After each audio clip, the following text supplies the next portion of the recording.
let's start this off with a little bit of a question. Did we get Tennessee's ranking to start the year wrong? We started them in our preseason poll as the number 9 overall seed. We were pretty down on them for the most part. There's a lot of question marks, not necessarily that we didn't think they were an extremely talented team. I think you can just look at their roster on paper and say every year they're bringing in one of the best recruiting classes, but you just never know exactly how it's going to pan out, especially with so many young guys coming into the starting lineup this year, or at least expected to. We just didn't feel comfortable having them that high up in the rankings. I mean, still top 10, but that is pretty low for the team that just came off winning the national championship. But yeah, it seems like they've had a pretty hot start. They haven't faced amazing competition, but Samford isn't a team to, really look past. They've been decent the past few years, so them showing up and showing out the past few weeks has been a little concerning for where we started them in the rankings. Yeah, I'll say I'm not too concerned. I picked them as my biggest bust of the season. Thought they were overhyped, and yeah, like you mentioned, we ranked them a little low. Maybe that played into it, but I'm gonna stick by my previous statement and say they're not gonna live up to the expectations once the tougher competition comes around. They've had an easy start, but they have looked dominant, so maybe they'll make me eat my words. We'll see. Yeah, I'm definitely a little nervous. Some of the young players have looked really good right off the bat. And I mean, makes sense. They're super talented. Like I mentioned, you just never know exactly how things are going to pan out. SEC competition definitely will be tougher, but if they have a hot start, they might just be able to ride that and carry them throughout. And once the confidence is going, it's tough to stop. And Tennessee is always a team that does not lack in confidence, as we've seen in the past. Typically, one of the most bold teams out there. So we'll see if they're able to keep that up and leaders are able to step into those positions that have been left the past few years because of the draft and how good they've just been overall. But yeah, definitely a little concerned for where we started the rankings, but they'll be jumping up pretty quickly if they continue to prove themselves here. Yeah, I'll be curious to see, like you said, very emotional team, emotional program. I think that could be troublesome with how young of a team they have come SEC play. Things are going to get hostile. Other teams don't really like them. I'm sure we'll see some chirpiness, some ejections at some point, and we'll see how a younger team with not as many veteran leaders on that team handles that. See if they're able to rebound and kind of navigate the entire season.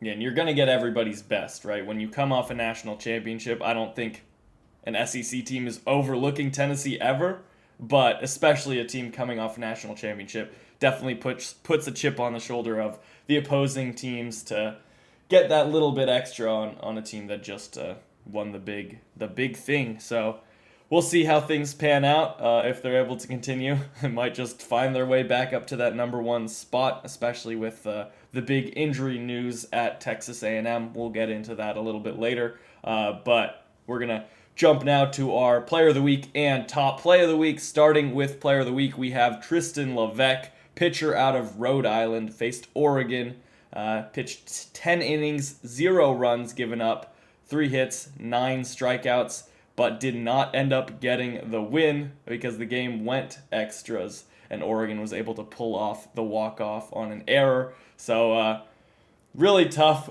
tough overall. You really hate to see it for a pitcher that really just put everything on the line against a pretty decent team, at least what we think will be a decent team in Oregon, and to be able to prove that you're able to compete and go out there 10 straight innings. You don't see that very often, if really ever. And to not get the win is a little disappointing. The offense just could not get anything going to back him up.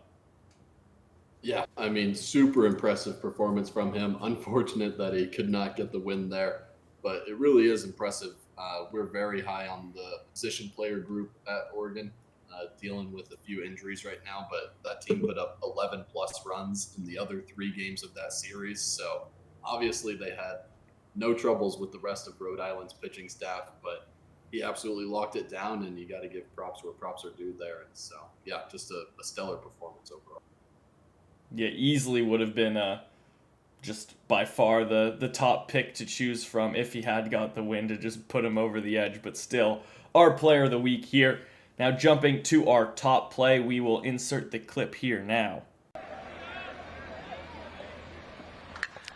Norton skies it. Deep left field. Graveline there, right at the wall, leaps up and makes the catch! A robbery to keep it at a 7-run lead. So, describing for the audio listeners, we had left fielder Matthew Graveline of Ohio State robbing a grand slam away from Alabama early in the game. Really thought that was a super big momentum builder there. Did not pan out to be the case. It did not end up mattering in the end, but definitely in the moment seemed like a huge play. And overall, I mean, when you're saving 4 runs, that's pretty big no matter what the final result ends up being. Yeah, when you jump out to a 10-0 lead and later you rob a grand slam, you would think you have the game locked down there. A 4-run swing is pretty big, but yeah, in the end, didn't really matter. So pretty unfortunate, but yeah, still an incredible play.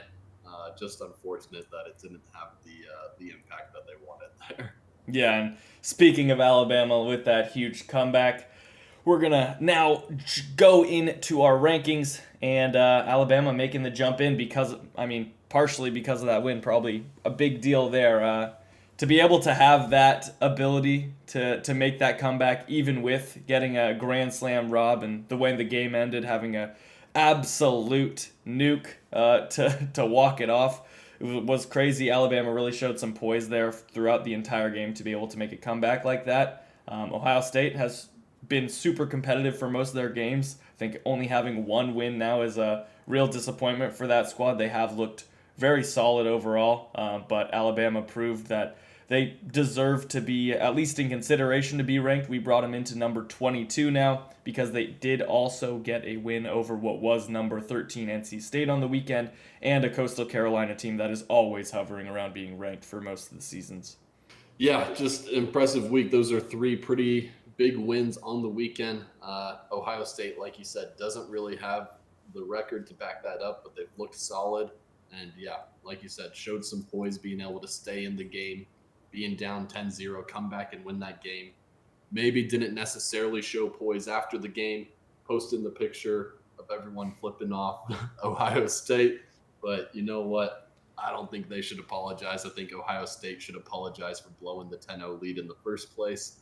But yeah, little controversy there with the post-game antics. Yeah, definitely interesting decision. I don't know. The coaching staff probably not the happiest about that, so probably that's what forced them to make the apology there. You don't really like to see that from a coaching staff standpoint, but at least they have the passion to keep that going, especially, bringing a little bit of that football rivalry into baseball. Love to see it. I mean, Ohio State isn't really a big name in baseball, so but at least the competition was fiery at that point in Alabama.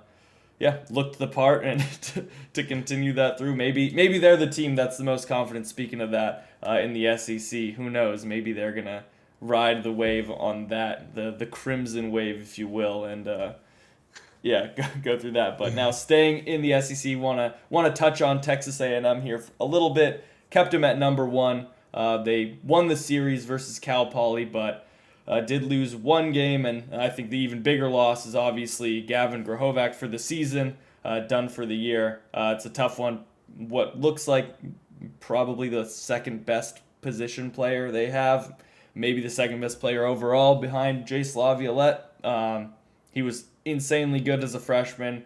He looked like he was bound to follow that up with a really good season here, and to go down beginning of the year with I think shoulder injury is a tough one, but we'll see him next year. We'll be glad to see him back in the sport, but yeah, it's tough for A&M. They still have a super deep lineup. Not super concerned overall. I mean, they haven't looked amazing offensively yet, just haven't clicked on all cylinders. But even though one of their best players goes down, I don't think it's a major concern for them in the long run. Yeah, not necessarily concerned about the team's long-term potential or anything, but it's a tough person to lose for the vibes there, losing one of your best players. especially when you're struggling early in the season. I mean, that alone isn't necessarily worrisome. We see plenty of teams struggle to get the offense going early in the year. Sometimes it takes a couple weeks to really settle in and everyone kind of have their first big hit of the season and start to get in the groove a little bit. But yeah, just not necessarily showing the dominance we quite expected heading into the year. And when you got teams like Tennessee looking dominant and they're snipping at their heels here, yeah, we'll see. We'll see if they're able to kind of get in the groove and live up to the expectations heading into the season. Yeah, most of the rest of the top 10 pretty much stayed in the same order, went up a few spots because of the Round Rock Classic. Had a little bit of shakeups there going on with Oregon State, Virginia, Oklahoma, and Minnesota playing in that round robin tournament. And looked like Oregon State had that thing really wrapped up after Friday night. They looked dominant over Virginia, maybe looked like one of the best teams in the country after that win, and then follow that up with 2 straight losses against Oklahoma and Minnesota. Real letdown, and they did not look good in those wins. Or in those losses there to end the week. So we dropped Oregon State a few spots down to 10, and Virginia followed right behind them at 11. Since now they're 3-3, their only win on the week was versus Minnesota. But to mention that means Oklahoma had a really good week winning against both those teams, as well as Minnesota going 3-0. We're jumping them all the way up to number 14 from being not ranked. They're 6-0 now. Just a super impressive weekend overall, and their pitching staff looked like the real deal. Yeah, probably the most impressive weekend of any team thus far. Previously, we would have said Cincinnati, but Duke is not necessarily one of those teams living up to expectations either. Maybe not huge concerns, but definitely not playing as well as we thought they would heading into this year. But yeah, Oklahoma, super impressive weekend. 2 huge wins there over Oregon State and Virginia. Oregon State, very confusing weekend. You dominate that game over Virginia. Like you said, you're thinking, okay, they're in the driver's seat. Maybe they're going to move into the top 5, maybe move in that range more, but drop the game to Oklahoma. Doesn't look that bad now, but the game to Minnesota is very weird. Minnesota was 1-4 going into that game. It's a weird one to give up 10 runs, only score 4. It's just not necessarily concerning, but it's just weird. Not something we would have expected. Yeah, I mean, it is interesting to note. I mean, Oregon State's lineup is pretty top heavy, I would say. They just have a lot of star power at the top, and then just a few question marks in the back end. Who knows, things might pan out for some of those players in the back half of their lineup, but definitely, I mean, they have the star power 100%. It's just about can some role players fill in the spots there, and that'll be figured out over the entire season. I expect Oregon State to continue to be at the top and be very competitive just because they have that star power, and that should just be able to carry them to whatever throughout the season. But yeah, definitely a little bit concerning how the week ended. Just very much a surprise with how things started, going 2-0 midweek and then facing what was number 2 Virginia. So yeah, should be interesting to see how a few of these teams fare now that they have had a few hiccups, and maybe that is just what they need to wake up and get the season really underway at this point. But besides that, we had a few teams drop out of the rankings, like we mentioned, Oklahoma and Alabama jumping in. Out is NC State and Oklahoma State, both not looking great, especially NC State. They just fell off a cliff this past week, going 0-4, losing to Ohio State, Alabama, and Coastal Carolina. So decent competition, like we mentioned, but definitely need to rack up some wins if you want to be considered a top 25 team here, and they were number 13 when now that we've decided to take them out. Yeah, I feel like, NC State, that was just a terrible week.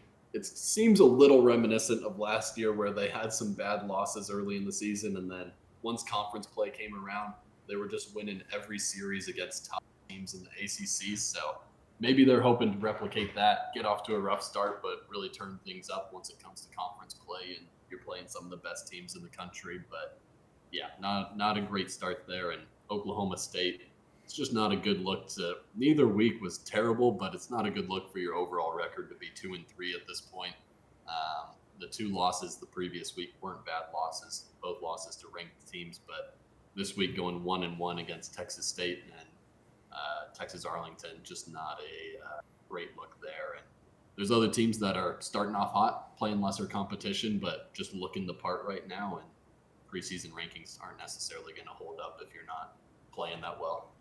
Yeah, for sure. There are a lot of teams that maybe should even be getting in the rankings this week that we just didn't have the spots to fill in because not many teams have been struggling that much. But yeah, to mention a few, we have Troy, which have been ranked in some polls since the start of the season. We just haven't had a spot open up.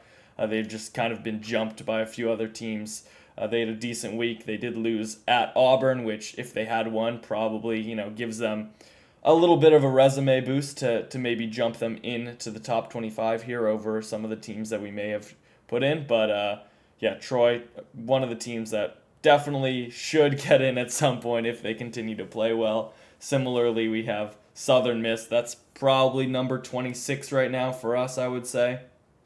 They beat Mississippi State, a ranked team in the midweek, and then winning the series versus Louisiana Tech is a pretty solid series win. Definitely one of the better ones to start out the year, especially with so many round-robin tournaments. So Southern Miss just missed out here because we just felt Alabama had a little bit of an edge because of that round-robin tournament.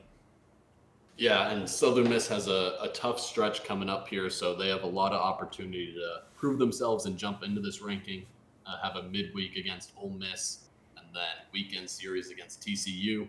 Follow that up with another midweek against Mississippi State. So it's 5 games in a row against ranked opponents. We'll see how they get through the stretch. If they go 3-2 in that stretch, probably a good chance we'll see them in the rankings, in a week or two. But yeah, they're looking solid right now, and definitely a lot of opportunity to either jump in or stay on the outside looking in there. Yep, for sure. And a few other teams to mention, I think, would be Ole Miss, another SEC team, of course. It seems like every week we're just putting more SEC teams in the top 25 and having non-SEC teams fall out. So by the end of the year, we're just going to have a top 15 now of only SEC teams. But they've been looking really good. They're 6-1 now. Haven't been facing amazing competition, at least the past week, but they did play pretty well against better competition in week 1. So that definitely put more eyes on them, at least from our standpoint of getting them into the rankings if there is an opportunity for that. Yeah, definitely a team to keep an eye on and a program with a lot of buzz right now. Shout out to Mary Kate. A lot of going on at Ole Miss, but a lot of teams on the outside looking in here. Another one to mention, another West Coast school. We got UC Irvine. Just won a weekend series over Texas Tech, but dropped that midweek to USC. So just a 2-2 week, but it's a solid weekend win. Unfortunate for Texas Tech, that program is not off to a hot start after getting swept by North Carolina and then losing this weekend series. Typically a solid program, but it's a tough schedule to start the season and not clicking yet. Yeah, and they did lose one of their better players to Texas A&M, Gavin Cash, so it's a tough one. Definitely looking to turn things around quickly, but they've been facing pretty tough competition. But yeah, UC Irvine definitely a team to be mentioning here, as well as Louisville. They had a really good week 1, so that put their names on their name on our minds, and then faced Western Michigan this week, sweeping them. So 5-1 record overall, in a good spot if the spots open up in the top 25. But from there, just a few series coming up that are important. Look nice on paper to us that we could potentially be putting out our predictions by the end of the week for a few series coming around, starting with South Carolina versus Clemson. It's a home and home with a neutral game in the middle.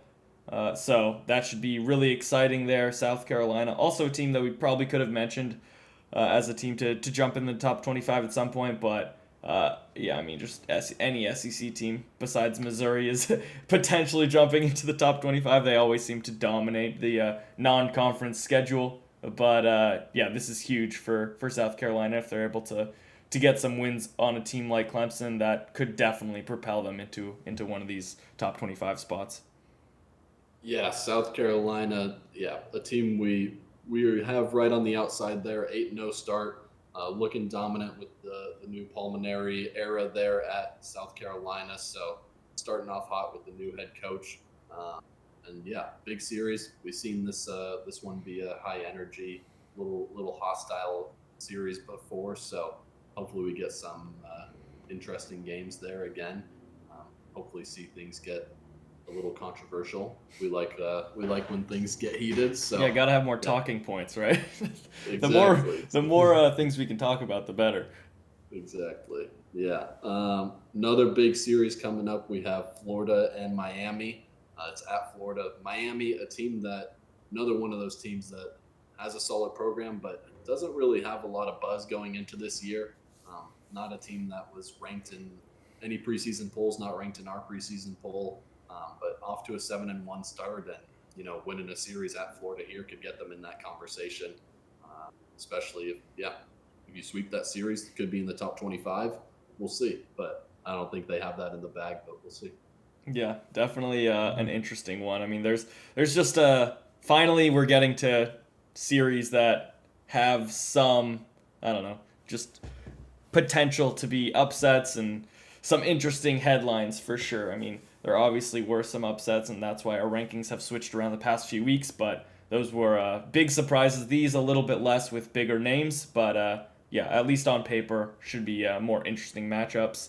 Also, Southern Miss at TCU, like we mentioned previously, should be a big one. I mean, it could be technically for some places that is a ranked versus ranked matchup. For us, just on the outside looking in, but I mean, if you consider number 26 as ranked, then we're also in that bucket. But yeah, I mean, Southern Miss has looked really good. TCU a little up and down. They have a few losses here now, but to decent competition. So at least they're playing against good teams. But should be an interesting matchup for sure. Yeah, that's a big one, especially for Southern Miss, like we mentioned, on the outside looking in there. And TCU, yeah, just had a so week. Won that game against Michigan, who was looking good, but dropped the games to Arkansas and Kansas State. Definitely don't feel too bad about the Arkansas loss, but the Kansas State one, I feel like is one they're hoping to win there. Would have liked to come away with a 2-1 week, but yeah, that's a pivotal series. The loser probably not ranked, and the winner probably ranked. Yeah, definitely. I mean, Arkansas, like you mentioned, that's a tough team to beat, especially because it seems like everybody on the pitching staff throws 100. They pretty much light up the heat sheet. The entire pitching staff is just all over the place, which is crazy. But yeah, should be some exciting matchups. Those are pretty much the three marquee ones. There's also some more tournaments going on, but after this week, everything will settle down. Should be a lot more, at least on paper, exciting matchups going around. But before we end the podcast, a little highlight here. We have Maryland Eastern Shore getting their first win in 55 games, and now currently above Maryland in the RPI. So we give a lot of props to the RPI at this point in the season. It means a lot. So Maryland Eastern Shore, better team than Maryland, some people are saying.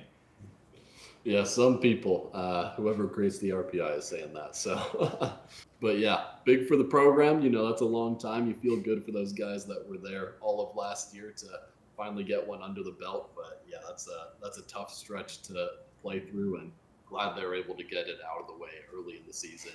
You get to play a little more freely from here. You up the win total. Exactly. Any win from here on out is just a positive. So it's free. But yeah, it's definitely an interesting stat. But that is, I think, it. Any final notes for this week? No, looking forward to more series, more pivotal series as we go on here. But things are starting to get shaken around a little bit. Hopefully, we have another interesting weekend ahead and see some more movement. And yeah, get to continue to figure out which of these teams are pretenders or contenders. Yep, for sure. Well, appreciate everybody listening to the end, and We'll see you next Tuesday or Wednesday for the next rendition of the Sweep College Baseball Podcast. Peace.